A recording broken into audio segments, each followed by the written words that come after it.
Ah yes, a list topic that has been done by many video game countdown makers, but for some reason tends to keep unique no matter how many lists of this particular category you find. Why is this exactly? Well, some will probably go on the more generic route and say that one's a clariment of whether they are a fan of action games, shooters, adventurers, platformers, and even RPGs. The way I like to see it is that it's more of an interpretation of how one person views each franchise and what they truly love about their games and why it's so special to them. Just what exactly catches the interest of a certain gamer and what exactly they look for inside their games in order to consider it good in their personal taste. So I guess you're now all wondering, what are my top 10 favorite? Well, if you guys were keeping me up during my videos or took a glimpse of my DA profile, which I do have, which I do upload stuff there, you are probably aware of which fandoms I am in fact in, but the elaboration is the fun part of this list, and which ones are truly my favorites and why. So no rules here, as long as it's a video game franchise, and as long as I played it. And just to let you guys know, it was really tough for me to decide of the order of this because of how much I love these video game franchises. With that, we'll begin.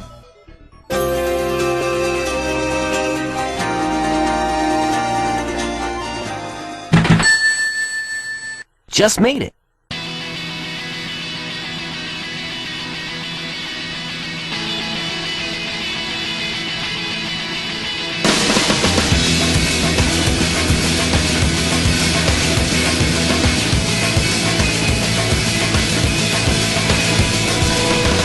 Just making it to my top 10 is none other than Sonic. Now, it is kind of hard to demonstrate my overall viewpoints of Sonic, mainly due to, well, you know. But I personally don't think that really should stop you from enjoying a great series. Now, I see Sonic as being a very fast-paced platformer with some elements added in of what I view to make it a very enjoyable series. This includes some very intense visuals, great music, and in the modern titles, so many memorable moments that can make your body cringe. Now, I am one to think that just about every game within the Sonic franchise will have its small group of fans that will love the game, and the series will get an overall mixed reaction depending on the way you view gaming. But while browsing through the franchise, I believe it should all just come down to honesty. Just forget what the fanbase says and play what you like. My personal favorite will probably always be Sonic Unleashed. I do want to get into more detail of what Sonic games I love and why, but I think I will save that for other videos. And though I don't fully agree with the direction Sonic is heading these days, I still do enjoy Sonic to this very day for being a very fun, fast-paced platforming title.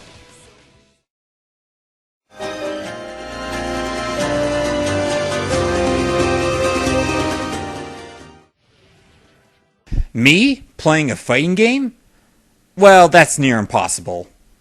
Unless you were talking about one particular gaming franchise.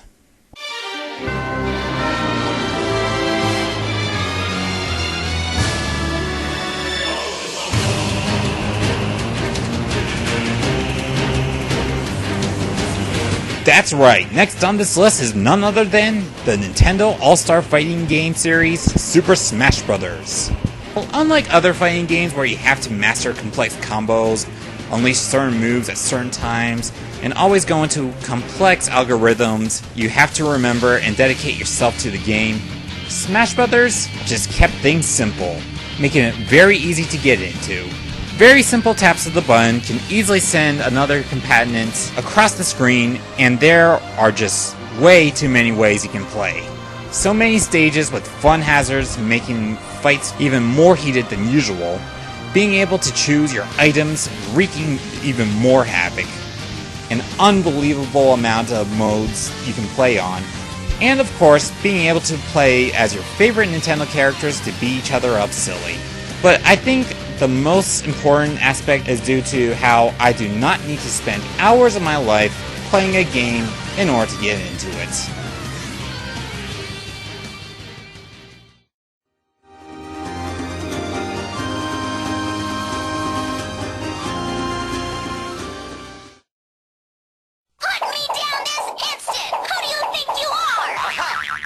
Gotcha, you little twerp. For the next one on my list is a game series I'm surprised I don't really talk about too often. The reason why?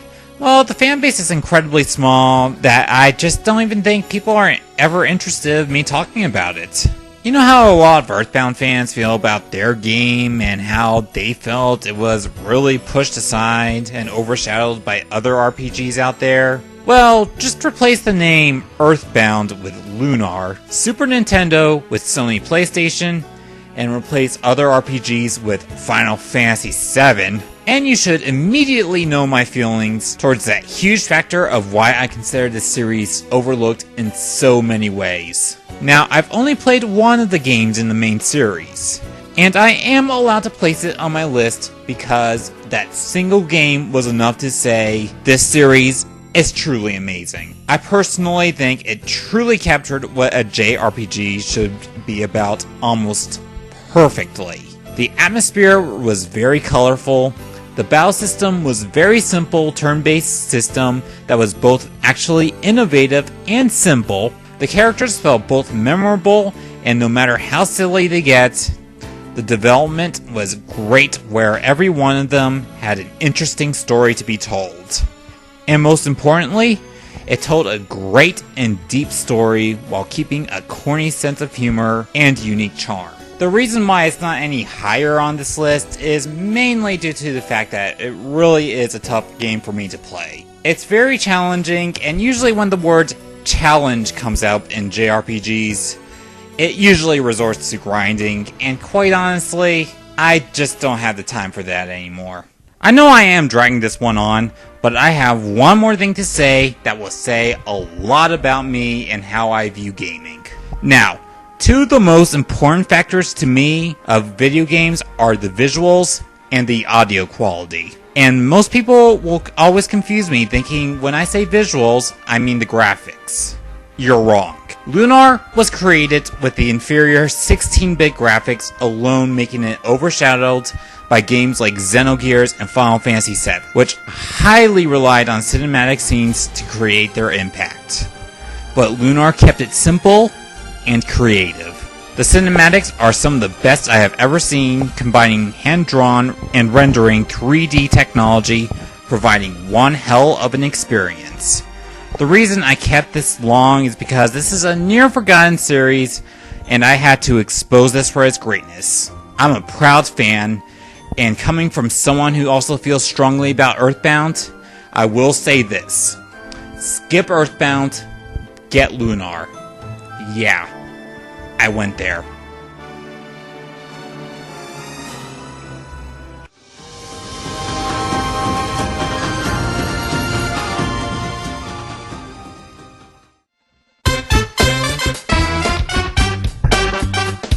Yep, I brought out the mascot of Nintendo itself, Mario. Only at number 7? What? I did say a lot of these franchises are going to be very close to each other due to how much I love them. So, what can I say about Mario that hasn't been already said by many? Well, not really much, huh? Some would say he is the king of platforming and gaming in general. He also has a large variety of spin-offs, which are usually very well received. It didn't matter whether Mario was jumping on Goombas, riding a go-kart, or even being made out of paper. The series still remained great. But I just want to talk briefly about some of my favorite sections of this franchise. Now, out of his 2D days, my personal favorite was Super Mario World, mainly due to the amount of power-ups you could use, the constant change of atmosphere, making it, in part, feel like an adventure game, and the endless amount of secrets to be discovered. Now, when Mario transferred into 3D, things did get a little shaky for me with Mario 64 and Mario Sunshine, mainly due to how they placed too much into the free roaming aspect that made it feel like a tedious concept having to start the same area again and again just to collect every single star. Don't get me wrong, I still had fun, but it just wasn't my cup of tea. But Super Mario Galaxy turned everything I envisioned of a true 3D platformer to be. Great music, an amazing amount of platforming and power-up variety, while constantly changing the atmosphere you are playing in, turned it into a very enjoyable 3D platformer for me. And the Superstar Trilogy?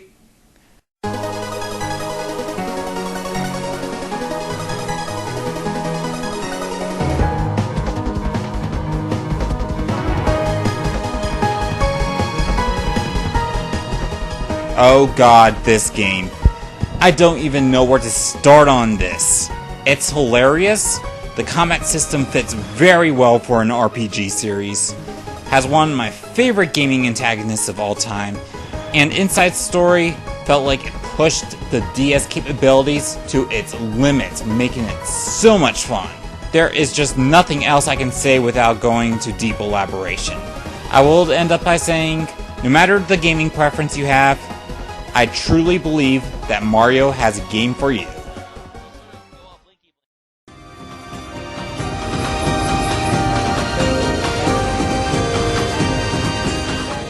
Now, I do consider Mega Man to be a game that is highly talked about, but doesn't get enough credit where credit is due. While I express this opinion, keep note, I do enjoy the classic series. I played through Mega Man 1 through 4, as well as 8. Now, despite them being pretty good and all, they just don't quite place my appeal to what I'm actually placing on this list.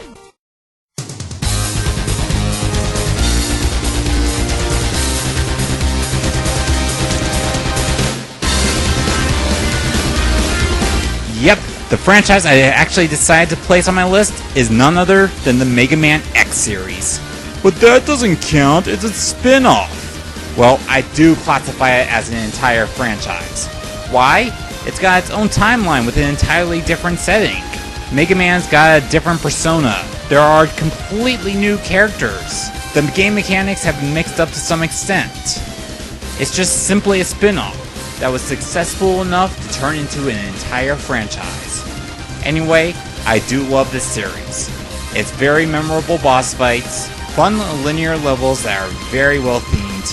The audio quality is amazing, some great moments, and for the timeline worked out very well. It also features one of my favorite gaming protagonists of all time, Zero. I do love him as a character, and he will remain as one of my favorites. The Mega Man X series is just a prime example of when a spin-off series is done correctly. And if you say it doesn't count as a franchise, then despite the fact that there are a couple spin-offs that never really caught my interest, Mega Man is number 6. Now leave me alone.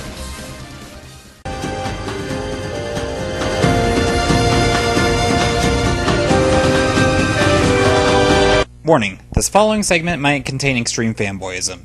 If you cannot handle the fact that somebody over the internet has a different perspective, I suggest you refrain yourself from watching this part of the video.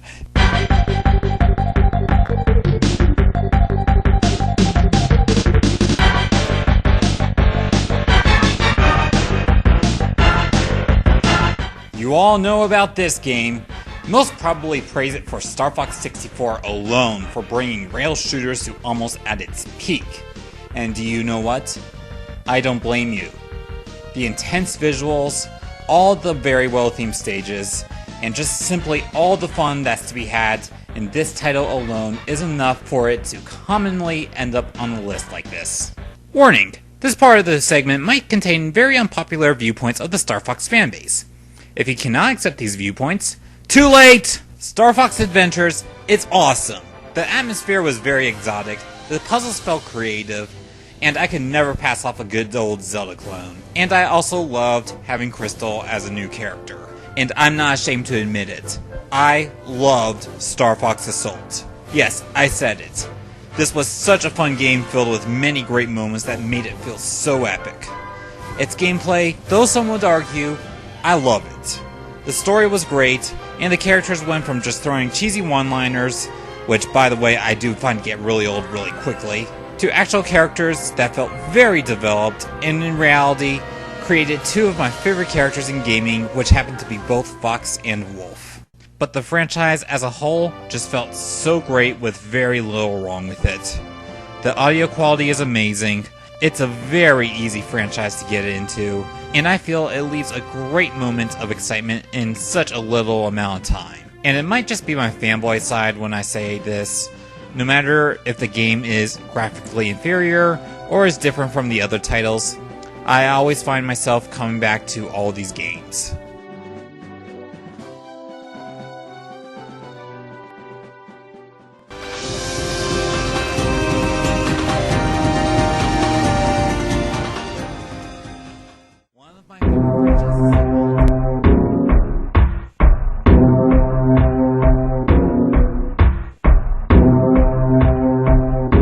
Wait, what do you want me to say about this series that hasn't already been said by many?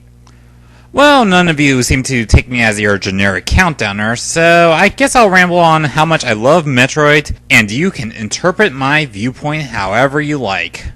Metroid always seems to do a very good job at giving me a sense of atmosphere by providing an eerie setting filled with some very atmospheric music that gives me even more of a sense of enjoyment.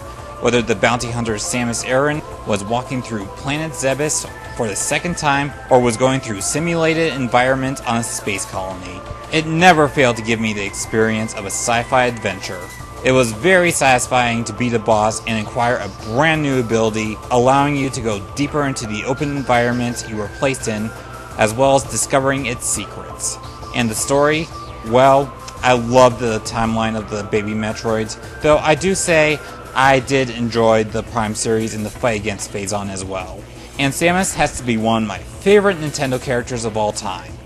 And I'm not saying that just because she's a lady. She's got a very interesting backstory to her that I enjoyed so much, and I highly suggest reading the manga that comes with the series as well. Now, it's definitely not a franchise for everyone, but it will always remain on my list as one of my favorite action-adventure games I have ever played.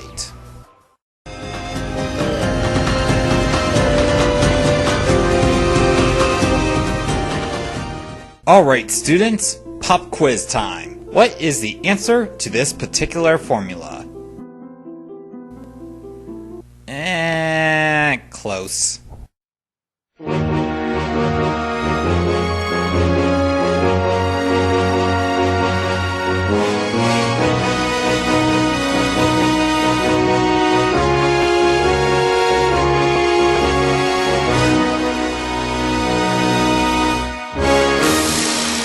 The next one on this list is the very beautiful Okami.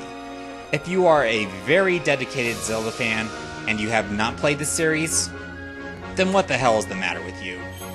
Okami is quite simply an awesome game. A small branch of Capcom known as Clover Studios decided, hey, how about we take Link, turn him into a canine, sun god, and give him a magic brush to unlock godlike powers and solve puzzles and have him roam around feudal Japan. Best idea ever. This art style was really what captured it, turning it into a gorgeous playable painting, which alone increased the visual value so much. And don't get me started with the audio quality that was placed into this game. It's just simply incredible. I could make a separate top 50 list of its amazing tracks, going into so much detail of what makes them so great. Okami was more than just a game. It was an entire experience. There was also a sequel to this game known as Okami Den, which I also do love for very similar reasons. Now, there were a large amount of people I see who do criticize it for its graphics and how it should be on a stronger console. Well, you already heard my little say on this when I was talking about Lunar, and you already know how I feel about this whole raw power making visual entertainment. But as far as my thoughts on the game itself, it felt like it really pushed the DS capabilities to its limits, making a very effective sense of visual entertainment and adventure. The art style was still present and astounding, and the audio quality was just amazing. And as far as my thoughts goes on the series as a whole, I have not been this visually astounded before in my life, and there will probably be no other game like it. It was much more than just a Zelda clone. It was the definition of an entirely new, fun, and exciting adventure game. And speaking of Zelda,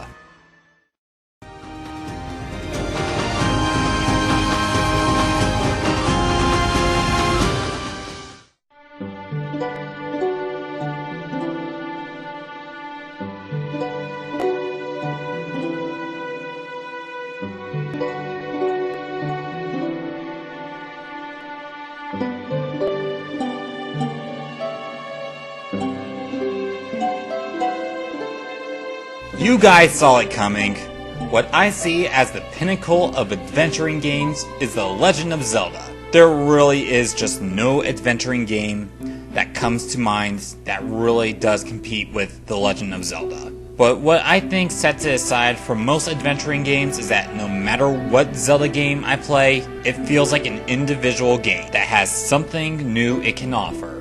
I don't even care if the Zelda series has possibly one of the most inconsistent timelines in video game history. As long as it's something new, whether it be a brand new art style, a new world for me to explore, completely switched game concepts that goes from a vast sea with a ton to explore to exploring a dark world with a lot more of a linear-like concept. Just the massive variety that I see within this franchise. I guess you can say what I love about The Legend of Zelda is exactly what a lot of fans complain about the new games for. But speaking as a satisfied customer who just simply found very little wrong with this franchise altogether, I'm going to say this. Nintendo, whatever new ideas you have to add to this franchise, I'm sure I'm willing to accept it and enjoy it. So, recap before number 1. Number 10, just barely making it onto my list, is Sonic the Hedgehog. Number 9, the Nintendo All-Star Fighting game Super Smash Bros. Number 8, the nearly forgotten series Lunar. Number 7, Nintendo's mascot made it onto my list. Number 6, Mega Man and its one hell of a spin-off, Mega Man X. Number 5, Star Fox, hell yeah! Number 4, Metroid. Number 3, what I consider to be a work of art, Okami. Number 2, still one of my favorite adventuring games of all time, The Legend of Zelda. And we finally get to my favorite franchise. Oh come on, you already know what it is.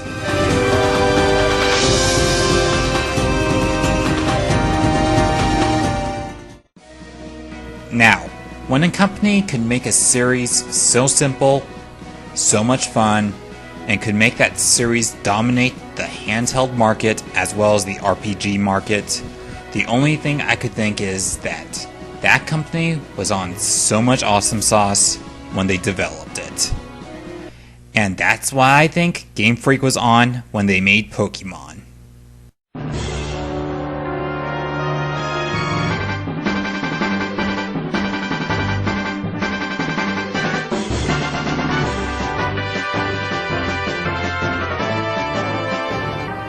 The main series alone has, in my opinion, everything I could possibly hope for within a video game franchise.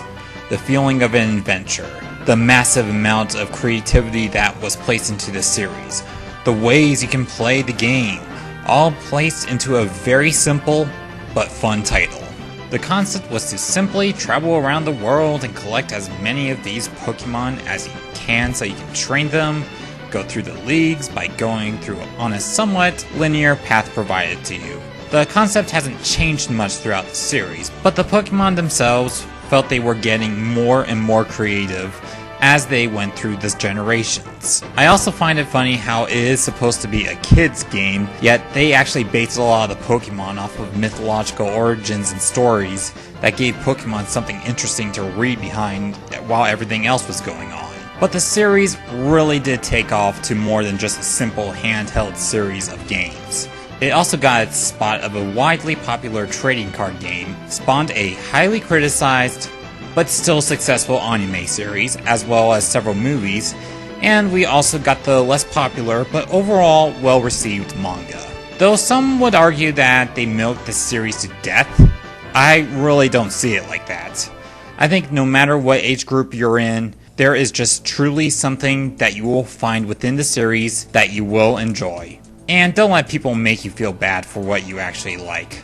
But my thoughts on the series as a whole, there has never been a series that sparked so much imagination within my mind, immersing myself into a fantasy-like setting. So many adventures to be had, so many games to play, so many memories within my heart that truly does make it feel like an epic series. And I'm just so glad it came into my life. I'm the Elite Casual Gamer, and Pokemon is currently my favorite and might always be my favorite video game franchise of all time.